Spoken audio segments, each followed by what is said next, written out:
Bienvenidos una vez más a Evangelio Bíblico. A continuación te vamos a presentar una prédica del pastor José Manuel Sierra. Recuerda que es muy importante que escuchemos la palabra de Dios para que aprendamos de ella y podamos vivirla y discernir entre lo bueno y lo malo.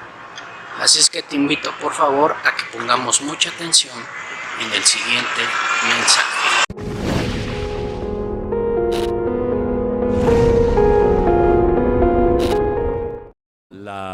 La libertad o el tiempo de contar cada una de sus palabras y cada una de sus letras.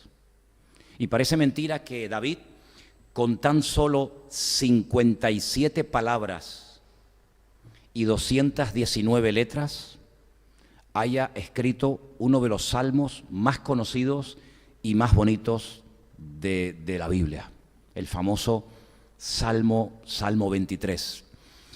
Se han dicho muchas cosas acerca del Salmo 23, que si nosotros somos como ovejas, que Él es nuestro pastor, etcétera, etcétera. Pero vamos a hacer algo en esta tarde diferente, porque la riqueza de este idioma, la riqueza del hebreo, que estamos también estudiando aquí y en el Puerto de la Cruz, cositas de este idioma, nos da la posibilidad de sacarle mucho más el jugo, porque lo que he hecho es que he escogido una serie de palabras claves de este salmo y he visto cómo se traducen o en qué contexto se escriben en otros pasajes de la Biblia.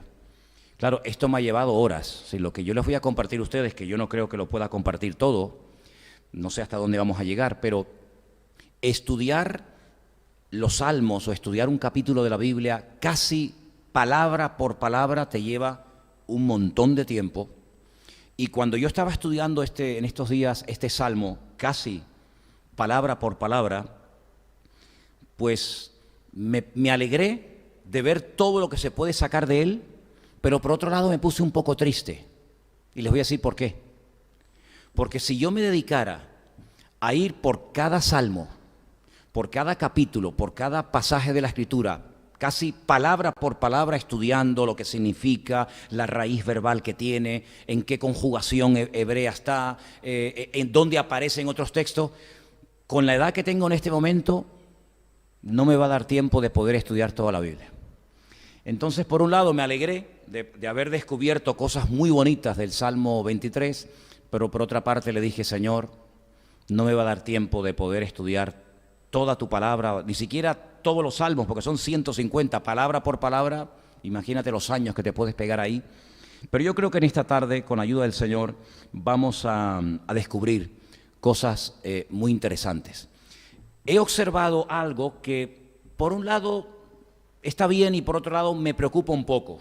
Y es que como hemos acostumbrado a la iglesia desde hace ya algún tiempo a poner todo lo que se lee en pantalla, pues esto lo que hace es que ya muchos de ustedes ya no vengan a la iglesia con la Biblia. Porque bueno, como al fin y al cabo esto es una maravilla, porque como la letra está tan grande y además la puedes ver y tal, está bien. Y lo vamos a seguir haciendo, porque yo creo que es muy bueno que, en fin, que tengamos ahí la lectura y podamos seguirla todo. Pero yo en esta tarde les voy a pedir un favor a los que han traído la Biblia, que no voy a preguntar cuántos la han traído, porque veo que tal vez pocos lo han hecho. Pero los que han traído la Biblia, la pueden abrir por favor por el Salmo 23, ¿vale? Sé que también hay algunos que se han acostumbrado a utilizar el móvil, porque tienen ahí también la Biblia. Bueno, mira, nos está llamando el rey David. Vamos a hablar de él en el Salmo 23. Salmo 23, por favor.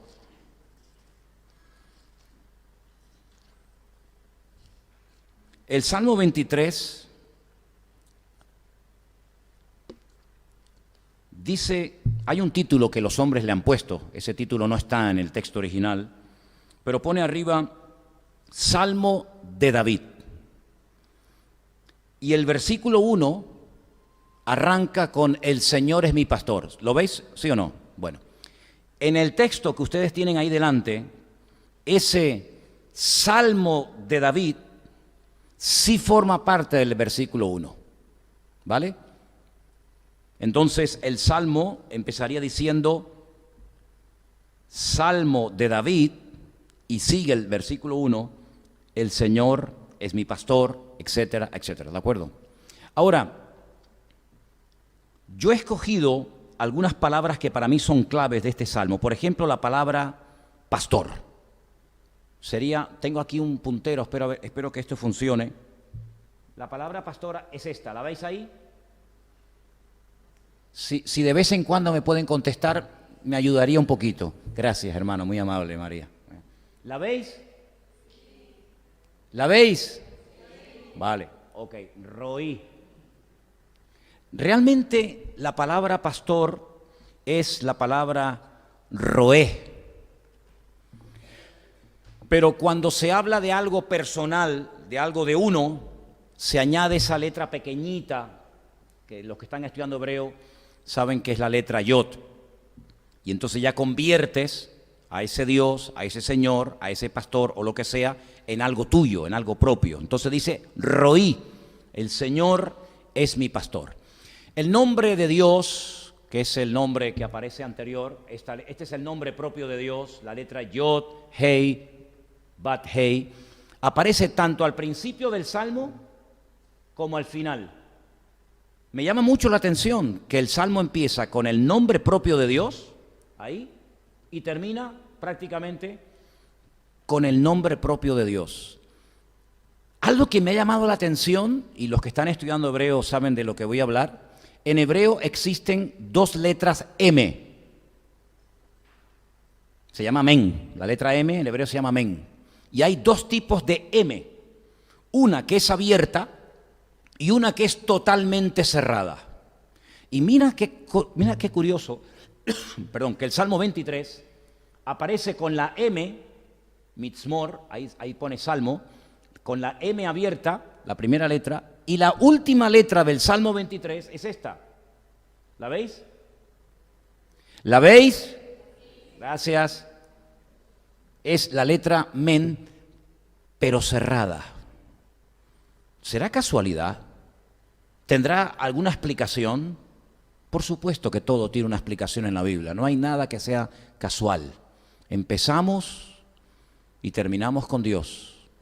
Y todas las enseñanzas que vamos a recibir a través de este hermoso salmo, las tenemos que interiorizar, porque vamos a descubrir aspectos de la esencia de Dios en este salmo realmente increíbles.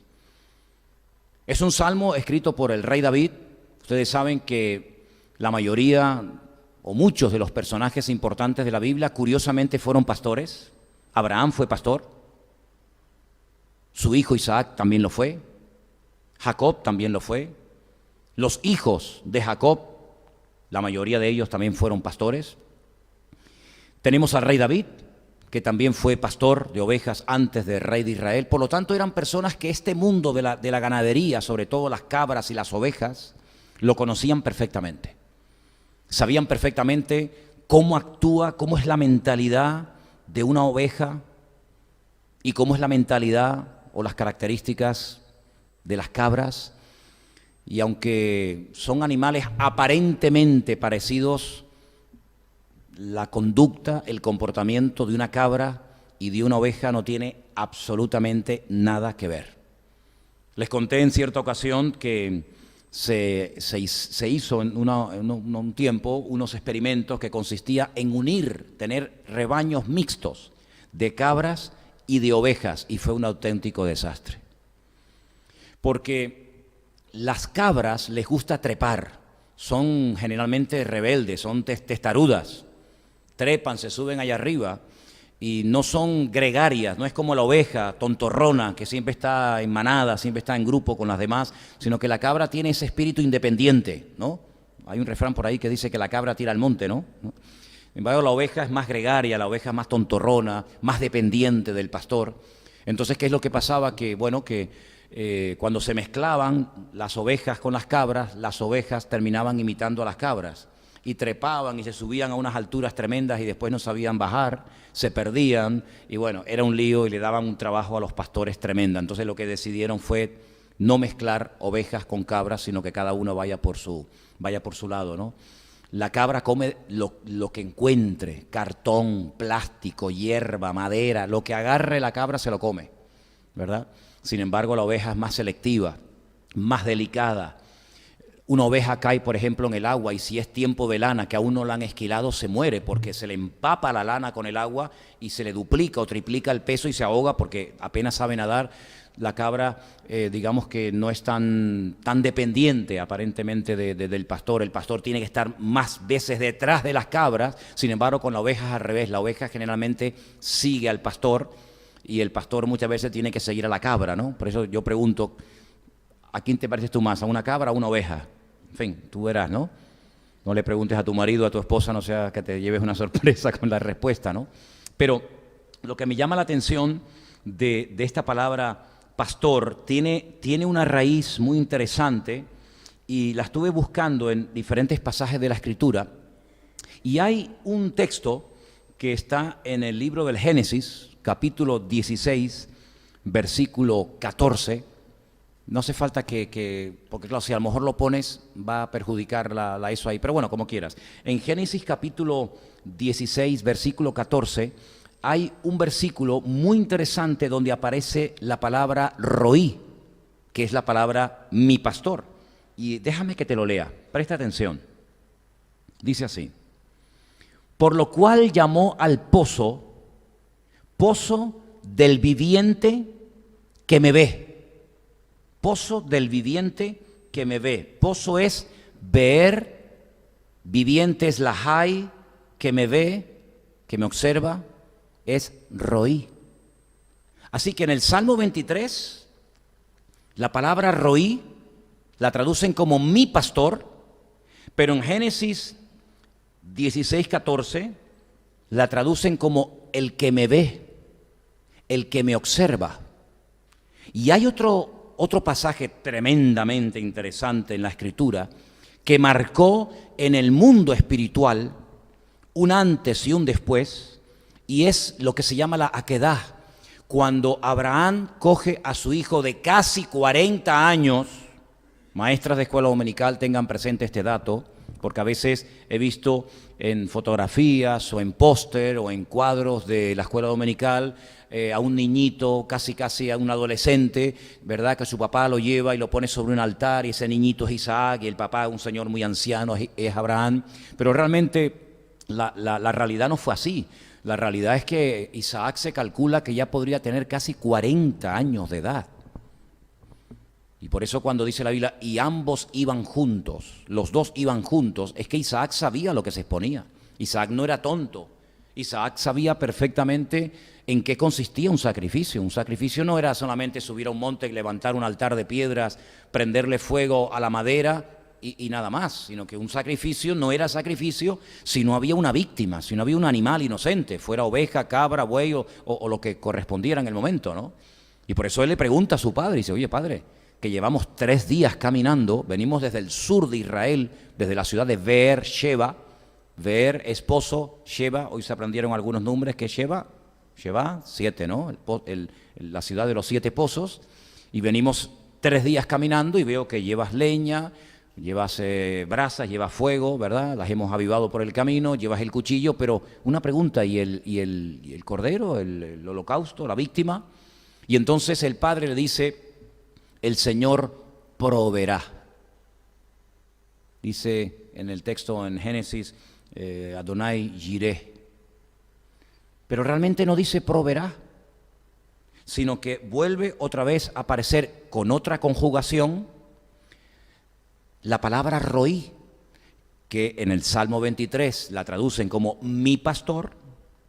En el libro de Génesis, capítulo 16, te lo acabo de leer, aparece como el pozo del viviente que me ve, como el que me observa.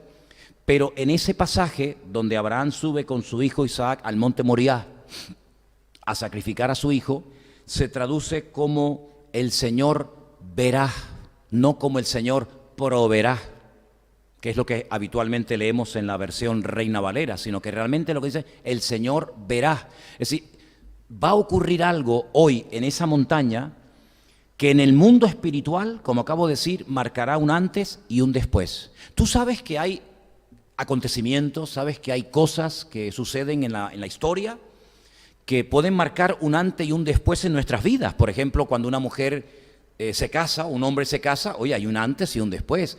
Cuando eres padre, ¿verdad? Cuando eres madre y tienes el privilegio de haber sido madre o padre, pues hay un antes y un después, ¿no?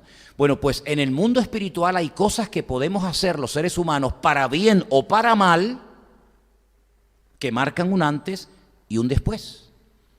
Y por eso muchas veces hay palabras que son como términos polivalentes, es decir, palabras que se pueden traducir con diferente significado. Y una de las palabras que tiene diferente significado o traducción es la palabra nes. La palabra nes en hebreo es bandera. Pero también la palabra nes en hebreo es señal. Y también la palabra nes en hebreo es milagro. Es decir, hay cosas que son un milagro, pero que ese milagro es como una bandera, es como una señal que pasan los siglos, cambiamos de generación, pero quedó una marca en el mundo espiritual. Es como cuando la policía va y dice, hombre, no hemos pillado al ladrón con las manos en la masa, no sabemos quién es el ladrón, pero hay huellas. Y entonces sacan, ¿verdad? ¿Cómo es? Las famosas huellas digitales. Y entonces en la base de datos, en la computadora, dice, ah, mira quién fue, fulanito de tal. Pero ¿y cómo sabes que fue fulanito de tal el que atracó esa cafetería o restaurante o lo que sea? Porque dejó sus huellas. Y como no hay nadie en el mundo que tenga las huellas de esa persona, no puede decir, bueno, pudo ser Juan, Antonio, Pepito o Antoñito, sino que tuvo que ser este. ¿Por qué? Porque son tus huellas y nadie en el mundo ni tuvo, ni tiene, ni tendrá las huellas digitales que Dios te dio a ti. Por lo tanto, te han pillado, amigo. Has dejado tu marca, has dejado tus huellas. En el mundo de los animales usan mucho el olfato. Y por ejemplo, los que tenemos perros, machos sobre todo, sabemos que van marcando, ¿no? ¿Sí o no? Van marcando su territorio y sabemos cómo lo marcan, ¿no? No vamos a poner ningún ejemplo ni vamos a hacerlo, pero sabemos que ellos van marcando. Entonces los perros que vienen o que ya pasaron anteriormente saben que por ahí pasó ese macho. Y cuando hay una perra en celo, yo no sé cómo hacen, pero lo detectan a kilómetros. Porque el mundo ese de los olores, ¿verdad? Van marcando con las patas, con la orina, etcétera. Y entonces van dejando huellas y aunque no esté ese perro allí, aunque no esté esa hembra allí, ellos detectan que por allí ha pasado ese perro, esa perra, lo que sea, ¿no? En el mundo espiritual nosotros también vamos dejando marcas, ¿sabes? Vamos dejando huellas. Hay un versículo en el Nuevo Testamento que dice que tenemos que seguir las pisadas, tenemos que seguir las huellas de Cristo. Se cuenta la historia de un niño que quería estar con su padre, pero su padre le prohibió que fuera con él porque iba ese día a cazar caimanes a un río, a un pantano, y era muy peligroso llevar a un niño pequeño a cazar cocodrilos, ¿no? Y le dijo, no vengas. Sin embargo, el padre cuando está en plena cacería, pues oye unos gritos, unos alaridos y papá, ayúdame, sálvame, y era su hijo. Y el padre va y socorre a su hijo y lo encuentra llorando a punto de ser devorado por uno de estos animales, por uno de estos caimanes, y le dijo, pero hijo, te dije que no vinieras, ¿cómo me encontraste?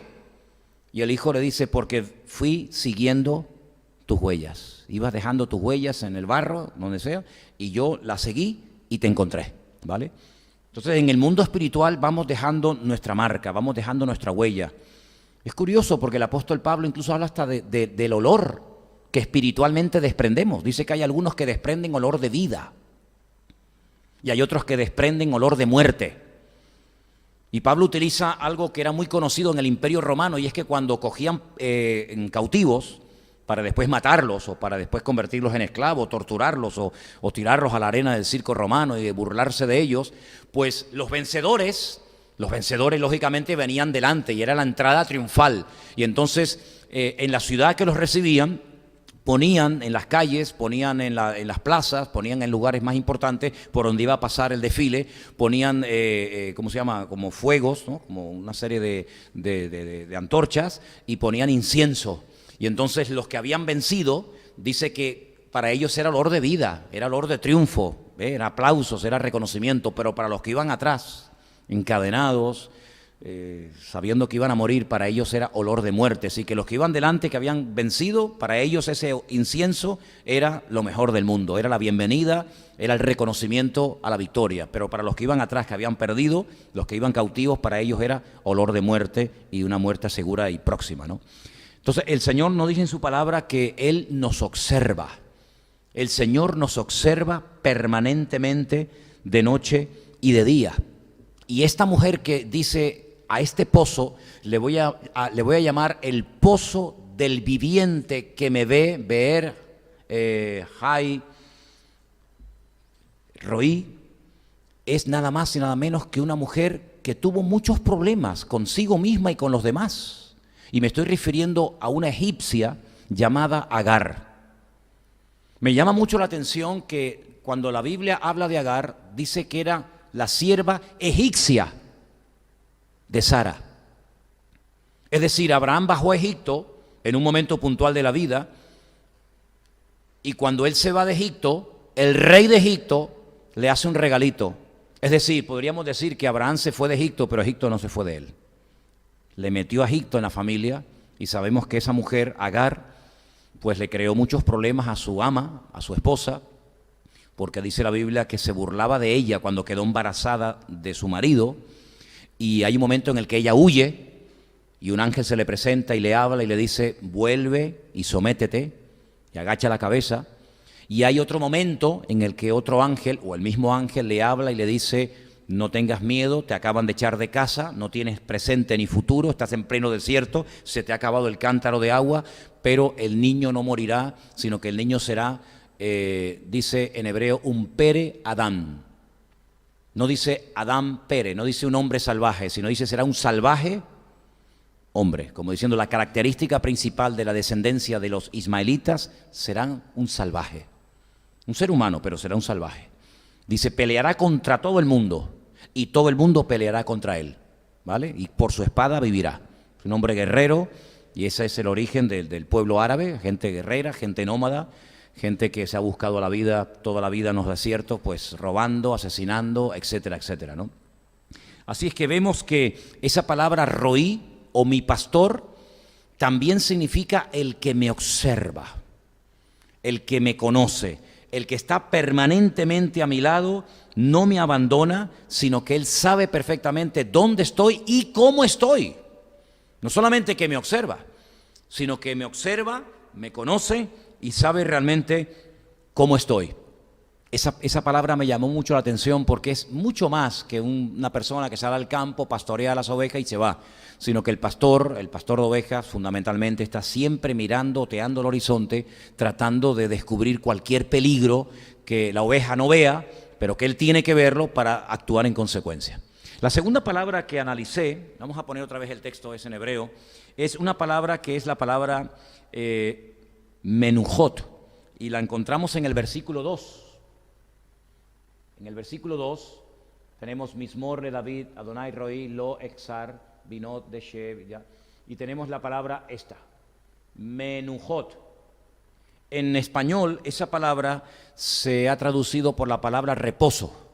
No sé cómo dice el versículo 2, si alguien me puede leer el Salmo 23:2, el Señor es mi pastor, nada me faltará, en lugares de delicados pastos me hará descansar, me hará reposar. Ok, en aguas de reposo, habla de aguas de reposo, en aguas tranquilas. Busqué esa palabra para ver si solamente se refería al tipo de agua, si son aguas turbulentas, aguas peligrosas, con mucha fuerza, con mucha corriente, o también es una palabra que se aplica a personas. Y sí, la encontré. Y mira tú por dónde. Hay un hombre en la Biblia que por la forma como vivía, por la forma como actuaba, su personalidad, era un hombre que se conoce como Ish Menujá, un hombre pacífico, un hombre tranquilo. Y vamos a ir a Primera de Crónicas, capítulo 22, el versículo 9. Primera de Crónicas, capítulo 22, versículo 9. Si alguien quiere buscarlo y leerlo en altavoz, sería estupendo. Primera de Crónicas, capítulo 22, versículo 9. ¿Alguien lo tiene? ¿Alguien lo quiere leer?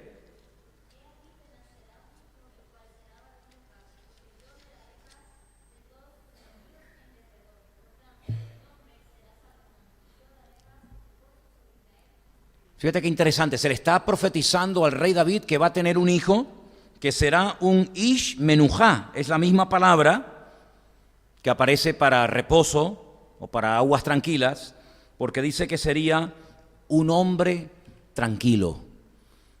Y a ese hombre tranquilo, a ese hombre pacífico, es al que el Señor le dio el privilegio de poder construir el primer templo, el famoso templo de Jerusalén. Su padre era completamente diferente.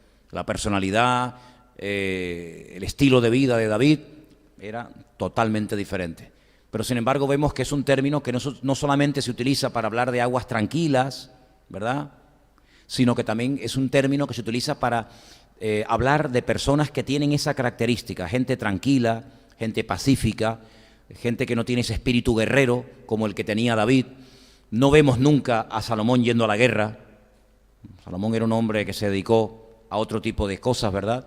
Y fue precisamente a esa persona con esa característica a la que Dios utiliza para algo que David no podía hacer. Y esto me llama mucho la atención porque uno dice, bueno, es que esta persona es muy parada, no es espabilado.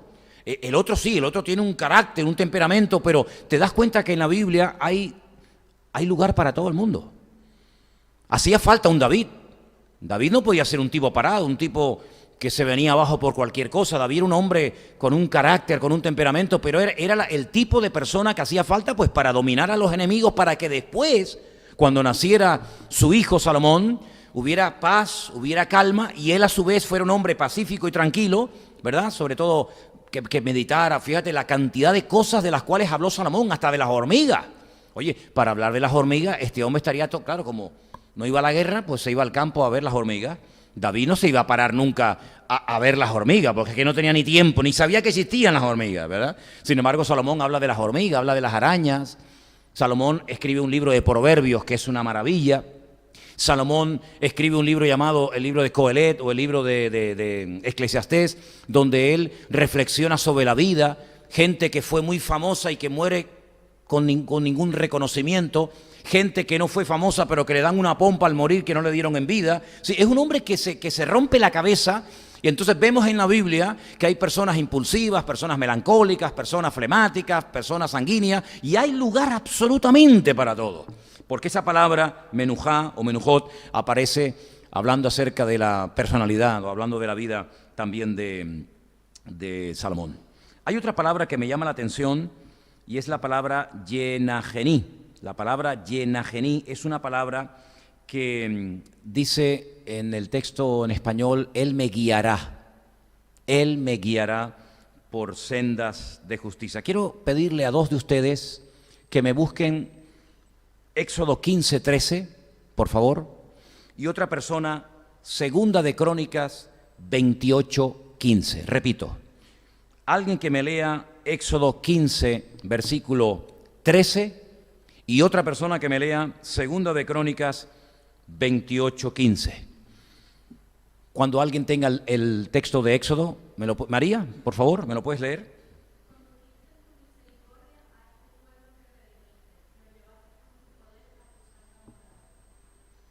Si la forma como Dios guió al pueblo de Israel es la misma palabra que utiliza David para hablar acerca de cómo individualmente Dios nos va a conducir, Dios nos va a guiar a cada uno de nosotros. Es decir, hay un matiz muy importante en la Biblia. Una cosa es cómo Dios dirigía al pueblo a nivel de masa, y otra cosa es la forma individual como Dios dirige a cada uno de sus hijos. Y esto es una cosa muy bonita porque vemos que en la Biblia se presenta un Dios que atiende a la masa, pero también vemos a un Dios personal que te atiende a ti. Y esto lo vemos también, por ejemplo, en la vida de Jesús, siempre rodeado de multitudes, siempre rodeado de enfermos, siempre rodeado de un montón de personas que venían. El que no estaba enfermo estaba endemoniado, el que no estaba endemoniado tenía preguntas, el que no tenía preguntas, pero también lo vemos a Jesús, y es algo que se destaca sobre todo en el Evangelio de Juan. Lo vemos, por ejemplo, un día hablando a solas con una mujer, la mujer samaritana. Jamás a un rabino judío se le ocurriría a solas hablarle a una mujer.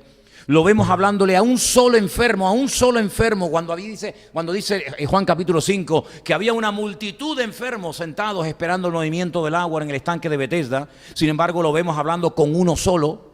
¿Te das cuenta? Entonces vemos que hay un Dios, el Dios de la Biblia es un Dios que atiende a su pueblo, pero también es un Dios que tiene tiempo para ti, para guiarte, para mostrarte su voluntad, para dedicarte de su tiempo, para que tú también conozcas cuál es la voluntad de Dios para tu vida. Porque una vez dijimos, hablando acerca del tema de la voluntad de Dios, que hay una voluntad general, colectiva para todos. Hay un versículo, por ejemplo, que dice, y esta es la voluntad de Dios, que vivamos en santidad. Pero ¿esto para quién es? Para todos, para todos. Pero bueno, el que vivamos todos en santidad, que vivamos todos en orden, está muy bien.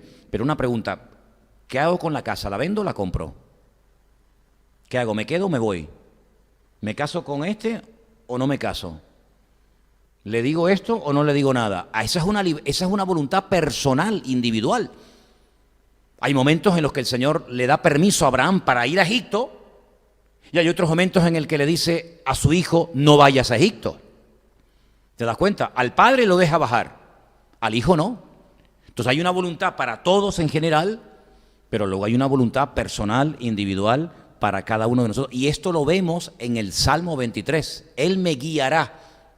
Pero a mí, personalmente, aparte de que va a guiar al pueblo y nos va a ayudar a todos, pues aparte de eso, el Señor me va a guiar a mí también, personalmente. Por eso, si necesitas dirección en tu vida, si necesitas una palabra específica para tu situación particular, puedes hablar con el Señor, puedes desahogarte con Él, porque Él también te va a guiar a ti. ¿Cuántos dicen amén?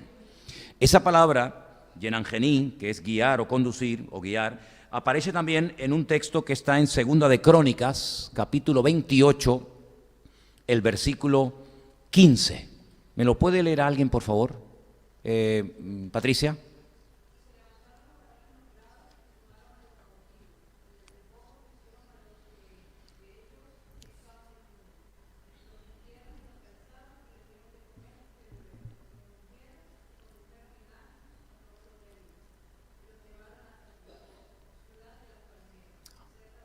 Okay. Una serie de cautivos, una serie de personas a las cuales dicen, no, esta gente no los pueden tratar así, a esta gente hay que devolverlos a su lugar para que se vayan. Y dice que los trataron bien, ¿verdad? Los vistieron, les pusieron zapatos y dice que en asnos, en burros, los llevaron a cada uno a su respectivo lugar, dando a entender de que ese término también habla de un trato personal y directo con todos y cada uno de nosotros, ¿de acuerdo?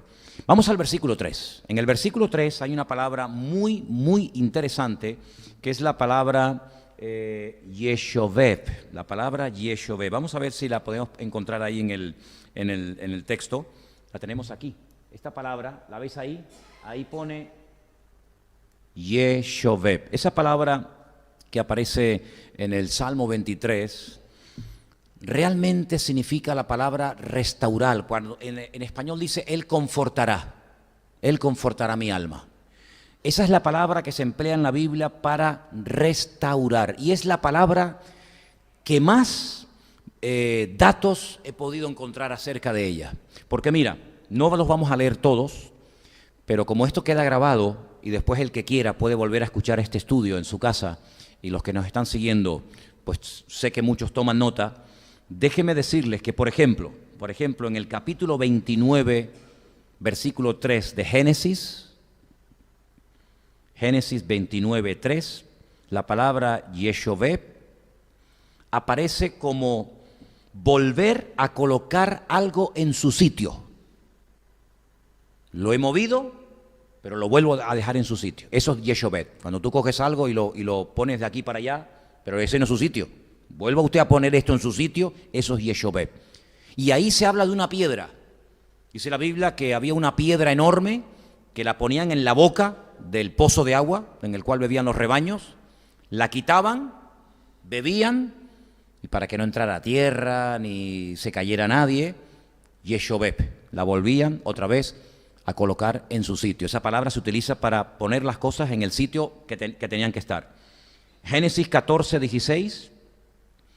también se emplea ese término para recuperar personas. Le llega la noticia a Abraham de que su sobrino Lot ha sido secuestrado. ¿Dónde vivía Lot? En Sodoma. Sodoma, Gomorra, por aquella zona, ¿verdad? Y dice que se lo han llevado cautivo. Una serie de reyes terribles se lo llevan y Abraham coge a sus 300 siervos, los arma, les da armas, se va hasta Dan. Dan es el norte de Israel, es lo más al norte. Esa expresión que aparece tanto en la Biblia que dice desde Dan hasta Beersheba, es como decir de norte a sur, de punta a punta, ¿sí? Pues dice, no contento con esto, dice que se va hasta el norte de Damasco. Sí, es una barbaridad de kilómetros lo que hizo este hombre. Un montón de kilómetros. Persiguiendo a estos reyes terribles que se habían llevado toda la riqueza de Sodoma y Gomorra, que se habían llevado cautivo, secuestrado a Lot y a su familia. Y entonces vuelve otra vez a aparecer la palabra, porque Yeshobeb significa no solamente poner las cosas en su sitio, sino que significa también recuperar, recobrar cosas o personas. Y es muy interesante, ¿no? Porque vemos que todo eso que estoy diciendo, de poner las cosas en su sitio, de recuperar la dignidad de la persona, todos esos términos aparece en la palabra confortará mi alma. Entonces Dios te va a poner en tu sitio. ¿Cuántos dicen amén? Dios te va a poner en tu sitio. Dios te va a restaurar. Dios te va a volver a dar dignidad si es que la has perdido. Dios va a volver a levantar tu autoestima. Imagínense cómo tenía que estar Lot, secuestrado. No sabía si le iban a matar, si le iban a torturar, si le iban a violar a las hijas delante de él, si le iban a matar a la mujer. Él no sabía nada, pero por el camino venía el tío. Por el camino venía el tío Abraham con sus 300 siervos bien armados, y que iba a ser Yeshobeb, que lo iba a recuperar y lo iba a volver otra vez a poner en su sitio. Y eso es lo que hace el Señor con nosotros, ¿verdad? El Señor nos vuelve a poner en nuestro sitio, el Señor nos vuelve a poner sobre la roca. Si hemos tropezado, si hemos caído, si nos hemos apartado, si nos hemos enfriado, Él nos vuelve otra vez a restaurar para que sigamos sirviéndole. ¿Cuántos dicen amén? Y puede ser que entres en un tiempo de desánimo, de desgana, como por ejemplo Elías, que dice que se metió dentro de una cueva y oró, pero oró mal. Oró, pero oró mal. Señor, quítame la vida, ya no aguanto más, me siento solo. El Señor dijo, no, eso nada. Sal para afuera, sigue caminando, porque aún te queda mucho camino por recorrer. Todo eso es Yeshobeb, ¿verdad? Pero hay un texto muy interesante en Génesis 43:12. Génesis 43:12. Ese sí quiero que lo leamos. Si me hace el favor alguien de leérmelo, por favor, porque tiene que ver con el dinero. Génesis capítulo 43, versículo 12. El primero que lo tenga, que me lo lea rapidito. ¿Qué dice?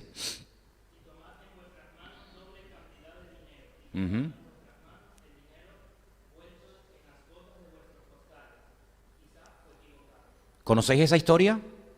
¿Conocéis la historia de cuando los hijos de Jacob bajan a Egipto y compran comida para llevar a Canaán, y cuando llegan por el camino dicen, ay, dentro del saco está el dinero, no los han devuelto? Entonces cuando el padre dice, no, pero esto ha sido un fallo, no puede ser. Ustedes bajan a Egipto para comprar comida, pagan, y ahora resulta que todo el dinero está dentro de las bolsas. Cojan otra vez dinero y vayan otra vez a Egipto y devuelvan el dinero. Entonces Yeshobeb también tiene que ver con devolver algo a alguien, es decir, restituir la prenda, restituir. Bueno, por eso dice la Biblia que Satanás es como un ladrón que quiere robarte, que quiere quitarte. Sin embargo, el Dios de la Biblia es el Dios que quiere darte y el Dios que quiere bendecirte. ¿Cuántos dicen amén? Hay otro texto que tiene que ver con las fronteras. Cuando se vuelven a recuperar las fronteras perdidas, aparece otra vez el término Yeshobeb. Los versículos serían Segunda de Reyes 14:25 y también Isaías 49:6. No lo vamos a leer porque este es un estudio muy largo, muy profundo, que si leemos versículo por versículo se nos va a ir demasiado el tiempo, pero ustedes pueden volver otra vez a escucharlo en casa y leerlo tranquilamente. Entonces, cuando un enemigo venía y te robaba un trozo de tierra y te achicaba el país y perdías fronteras, había que recuperarlas, había que volver a pelear para recuperar el territorio perdido. Ahí aparece la palabra, porque también significa recuperar lo que alguien te ha quitado. Qué interesante, ¿no? Génesis 40:13, José le interpreta un sueño a un copero y a un panadero. Al panadero le dice, mira, no tienes futuro, te van a matar. Pero al copero, ¿se acuerdan? Al copero le dice, el faraón te va a dar una segunda oportunidad, así que aprovéchala. Vas otra vez a estar en la presencia del faraón y vas otra vez a estar con él. Y entonces vemos que es restituir a alguien a su puesto original, ¿vale? También aparece ese término. Hay otro versículo, Levítico 25, 28, que tiene que ver con recuperar la tierra que has tenido que vender porque no te ha quedado más remedio, pero que se puede recuperar la tierra. Cuando una persona en el pueblo de Israel hipotecaba o vendía la tierra que había heredado de sus padres, no la perdía para siempre, sino que podía volver a comprarla, podía volver a recuperarla. Y ahí aparece otra vez el término que estamos analizando. Y finalmente, hay también un versículo, que sí quiero que lo lea alguien, por favor. Salmo 35, versículo 17. Porque la palabra que estamos estudiando, Yeshové, tiene que ver también con recuperar, con salvar a una persona que está en grave peligro. Salmo 35, 17, por favor. ¿Quién me lo lee? Dile. Sigue, dale.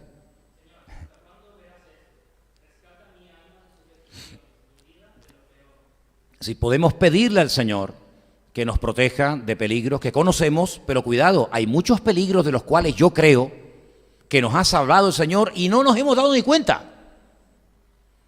Porque a veces podemos decir, oye, el Señor me libró el otro día que me caí, me podía haber matado. El Señor me cuidó. O tuve un accidente de coche y, gloria a Dios, mira, lo puedo contar. Eso es lo que tú sabes. Pero de cuántas cosas, queridos hermanos, nos habrá librado el Señor y no nos hemos dado ni cuenta. ¿Te imaginas que una persona un día nos quiso matar y venía dispuesto a matarnos? Tú no te enteraste, pero esa persona por el camino tropezó, se cayó y se mató. Tú no sabes nada, pero cuando lleguemos a la presencia del Señor, créame, yo estoy convencido de que el Señor nos va a dejar a todos con la boca abierta y nos va a mostrar. ¿Te acuerdas el 14 de mayo de 1987? ¿Dónde estaba? No. Pues mira, estabas en la playa. ¿Sabes que había un tiburón blanco a 5 metros de ti? ¿Cómo? Tú no lo viste. Pero cuando iba hacia ti, no sé lo que le pasó, le dio un ictus. Le dio un ictus al tiburón y se quedó así, patas arriba, tú ni lo vi, bueno, aletas arriba. Tú no te enteraste, pero ese día tú podías haber muerto. Oye, Señor, pues gracias porque no me enteré, pero es verdad. Entonces, hermanos, nosotros estamos protegidos por la mano del Señor 24 horas al día. Llevo una semana, ya al final ya le dije a Elena, por favor, échame una mano, porque es que ya no sé cómo salir de esto. Me llaman todos los días a la misma hora para darme una oferta de una compañía para el funeral. Buenos días. ¿Con qué compañía tiene usted? Digo, no, porque tenemos una oferta, tenemos una caja muy económica y digo, pero mire, señorita, es que no me interesa la caja ahora mismo. No, pero es que es una oferta, que no, mire que no. Al día siguiente me vuelve a llamar otra. Mire que tenemos una oferta de funeral muy económico, muy bonito, con unas flores, que no, mire que sinceramente que no me interesa. ¿Sabe qué, hermano? Nosotros tenemos la mejor compañía, el mejor seguro del mundo, y es el Señor que es nuestro pastor. ¿Cuántos dicen amén? Gloria a Dios. Dile a tu hermano, tranquilo, que el Señor nos está cuidando. Díselo. Tranquilo, que el Señor nos está cuidando. Quiero analizar una palabra más. Hay muchas más, ¿eh? No estoy terminando el estudio de hoy, pero hay una palabra más, que es la palabra Yangení. ¿Podemos poner ahí el texto? La palabra Yangení, donde dice en el texto español, me guiará, ¿vale? Me guiará por senda de justicia, ahí. Yangení. Esa palabra, Yangení, quiero que vayamos a un pasaje de la Biblia, Génesis 24, 27, porque ahí aparece una persona que ayer cuando yo hablaba de él en la clase de hebreo en el puerto de la Cruz, oye, se me encendió en ese momento la lamparita y dije algo que yo no tenía pensado decirlo, pero me acuerdo lo que dije y lo quiero decir esta noche. ¿Ustedes se acuerdan de un personaje llamado Eliezer? Es un nombre compuesto. Elí significa mi Dios. Ezer significa ayuda. Mi Dios es mi ayuda. Qué nombre tan bonito, ¿no? Eliezer. Bueno, resulta que un día Abraham, que era el hombre más rico del mundo, el hombre más rico de la tierra era Abraham, el que había salido de Ur de los Caldeos, ¿se acuerdan, no? Pues este hombre un día dijo: Señor, no me has dado prole, no me has dado un hijo, no tengo descendencia. Toda la fortuna que tengo, las ovejas, las cabras, los camellos, los criados, etcétera, etcétera, se los va a quedar este Damaseno, se ve que era de Damasco, ¿no? Se los va a quedar su hombre de confianza. ¿Quién era? Eliezer. Al no tener hijo varón, bueno, ni varón ni hembra, pues no me va a quedar más remedio que darle la herencia a mi criado, porque no tengo descendencia. Ahora tú imagínate un criado que por ser fiel a su señor, a su amo Abraham, se iba a convertir con el paso del tiempo en el hombre más rico del mundo, porque su amo era rico, y aunque él era un siervo, aunque él era un criado, cuando su amo muriera, él iba a ser el heredero de toda la fortuna de Abraham. ¿Me siguen? Pero resulta que Abraham lo que quería en el fondo era tener un hijo. ¿Lo tuvo o no? Claro que lo tuvo. Y ese hijo que iba a heredar la fortuna de su padre se llamó Isaac. Y ahora Eliezer coge una depresión, se enfada, quiere matar al niño, no lo puede ver en pintura. ¿Estoy diciendo la verdad? No para nada. Él podía estar hundido, pues decir, bueno, y ahora me quedo sin nada. Ahora nació y se va a llevar toda la fortuna que iba a ser para mí. Pero él entiende que bastante privilegio es ser el hombre de confianza, el siervo de confianza del amigo de Dios, en este caso de Abraham. Por lo tanto, él no le coge envidia al niño. Al contrario, él quiere que el niño sea bendecido, que el niño sea próspero, que el niño tenga lo mejor, incluida la mejor mujer de la tierra. Y mira tú por dónde que al ver que no cambió su actitud de ser un hombre de decir, voy a ser rico, lo voy a tener todo, a decir, no voy a tener nada, porque ahora se lo va a llevar el niño. Fíjate cómo no cambió de actitud, sino que se mantuvo bien, se mantuvo fiel, que un día el amo lo llama y le dice, Eliezer, ven para acá. Quiero que le busques una mujer a mi hijo. Claro, Eliezer podía decir, le voy a buscar la más fea, la peor, para que terminen divorciándose, separados y al final todo me vuelva a mí. No. Sino que él ora al Señor y le dice, Señor, guíame. Es la palabra que estamos analizando, Yangení, guiar, conducirme. Quiero que me guíes al lugar donde viva esa mujer. Ahora, ¿dónde está? Ay, amigo, ¿dónde está? Y él coge y se pone a caminar por el desierto y se pone a caminar días, semanas, no sé si meses, pero se pone a caminar cargado con un montón de riqueza para dársela a su futura esposa, y llega a un lugar donde ve a las mujeres que salen para darle de beber a los rebaños, y entonces él le pone una prueba al Señor y le dice, Señor, yo llevo un montón de camellos, y un camello cuando bebe, después de días, dice que puede beber como mínimo 100 litros de agua. Llevaba 10 camellos cargados, aparte del que a lo mejor él llevaría. Yo voy a ponerle esta prueba al Señor. Le voy a pedir a una mujer que le dé de beber, que me dé agua de beber. Y si me dice que sí, esa es la mujer que Dios ha puesto para el hijo de mi amo. Ve venir a una chica y le dice, ¿me das un poquito de agua para mí, para mi camello? Y le dice, sí. Te voy a dar agua a ti, a tu camello y a todos los camellos que traes. Ahora, para sacar agua del pozo, no había en aquellos tiempos una bomba, ¿sabes? Mete la bomba y te va bombeando el agua y oye, solamente es cuestión de aguantar la manguera. No. Dice que tenía que sacar uno y otro y otro. ¿Cuántos cubos de agua habrá sacado esa mujer para dar de beber a 10 camellos sedientos? Cada uno bebía 100 litros por 10, Son 1000 litros de agua. Intenta un día en tu casa, con un cubo, sacar 1000 litros de agua. Es una barbaridad. Oye, te termina doliendo aquí, la cintura, la cadera, la artrosis, la artritis, todo te va a doler. Y dice que él estaba asombrado, porque decía, yo en mi vida he visto una mujer tan amable, que no se queja, que no le he pedido que le dé de beber a mis camellos, pero ella se ha ofrecido. Esta tiene que ser. Su hermano se llamaba, ¿cómo? Labán, blanco. Labán es el color blanco en hebreo, pero al revés, ¿saben lo que significa? Tramposo.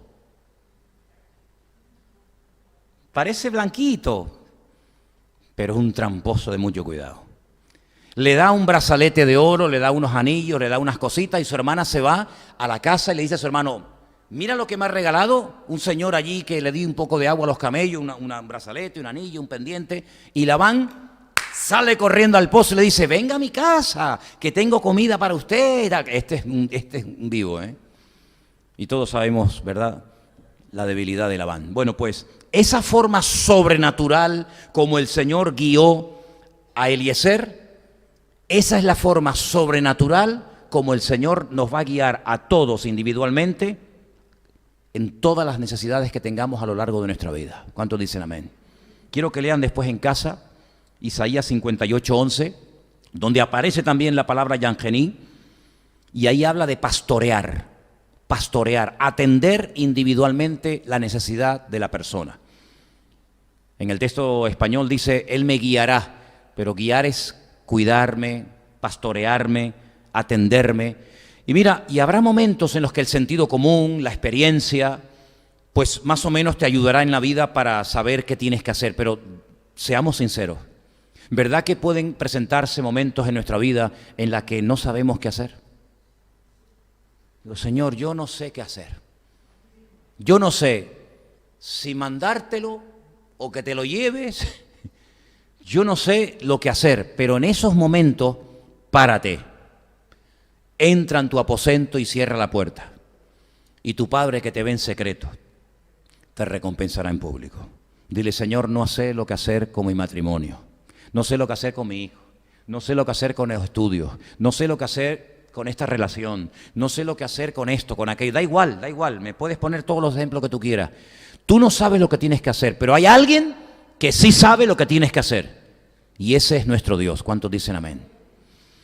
Hoy leía una frase, Elena me mostraba una frase muy bonita que decía, en esta situación en la que estás, mira, como máximo, tienes un 1% de probabilidades de que te salga bien. Y la persona respondía y decía, ay, qué bueno, pues si tengo un 1% de probabilidades de que me salga bien, tengo un 99% de fe que el Señor me puede bendecir. ¿Te das cuenta?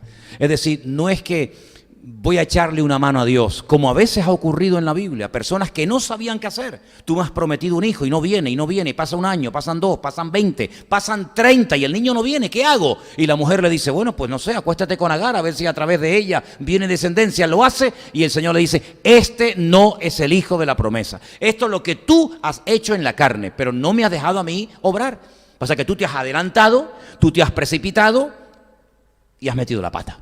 Y lo mismo le pasó a Moisés, que salió un día a dar una vuelta por Egipto.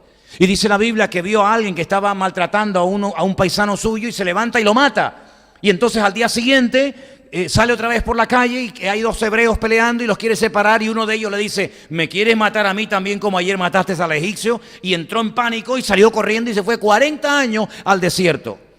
Ya perdió la esperanza, ya perdió la ilusión, ya era un hombre de 80 años y ahora el Señor lo llama y dice, ahora es cuando tienes que volver a Egipto. Sí, hace años atrás tú eras el que dirigías tu vida. Hace años atrás tú eras el que organizabas, el que hacías, el que vendías, el que para aquí para allá. Ahora soy yo el pastor de tu vida. Y eso a veces al hombre, a los seres humanos, les cuesta mucho tiempo aprenderlo. Porque como se han acostumbrado toda la vida a abrirse camino, como han sido toda la vida un peleador, una persona que se ha buscado camino, una persona que ha hecho de todo, pues después cuando se convierte a esa persona, le cuesta estar quieto y decir, Señor, ¿qué quieres que haga?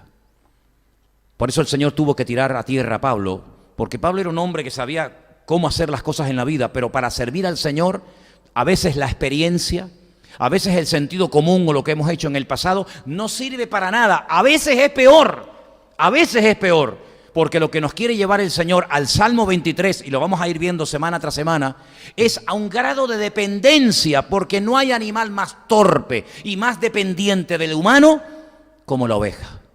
No tiene ningún sentido de orientación, la vista es pésima, el olfato prácticamente inexistente. Es un animal que se asusta por cualquier cosa, es un animal que no puede perderse y volver solo, no tiene ningún sentido de la orientación, como puede tener un perro o una paloma o lo que sea. Es un animal torpe, es un animal que depende totalmente del pastor, pero es que precisamente a ese nivel nos quiere llevar el Señor, a un grado en el que digamos, Señor, guíame tú, porque yo estoy seguro que si tú me guías y si tú me llevas, las cosas van a hacerse bien. Pero si yo lo voy a hacer a mi manera, puede ser que otra vez me equivoque. Y yo creo que tenemos que llegar a un punto en el que tenemos que estar cansados de equivocarnos, cansados de aprender a base de errores y de palos, cansados de tropezar y decir, ay, otra vez metí la pata. Pues no caigas tanto. Pídele al Señor que te guíe, que tome el control de tu economía, que tome el control de tu matrimonio, que tome el control de tu ministerio, que tome el control en definitiva de tu vida, y vas a ver cómo el Señor te va a guiar de una forma perfecta y maravillosa, como lo hizo por ejemplo con Eliezer, y como lo hará con todo hombre y mujer que le busque en espíritu y en verdad. Amén, hermanos. Vamos a orar. Por favor, cierra tus ojos. Seguiremos, Dios mediante, analizando palabras y conceptos bonitos de este hermoso Salmo 23, pero vamos a dejarlo hoy aquí. Les recuerdo a todos ustedes que esto queda grabado para que después con tranquilidad en casa puedan volver a escucharlo y leer los textos que hoy nos han leído, y te va a enriquecer mucho el ir casi palabra por palabra, término por término, descubriendo, analizando la profundidad, la riqueza de su palabra. Te damos gracias, Señor, en esta tarde por el privilegio que nos das de conocerte a través de tu palabra.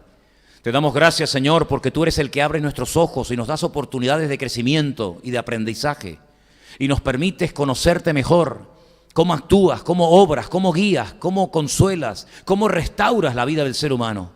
Señor, que a través del estudio y meditación de este hermoso Salmo 23 podamos descubrirte y podamos conocerte cada día mejor. Y te damos gracias, Señor, por esta oportunidad y privilegio de poder madurar y de poder acercarnos a ti.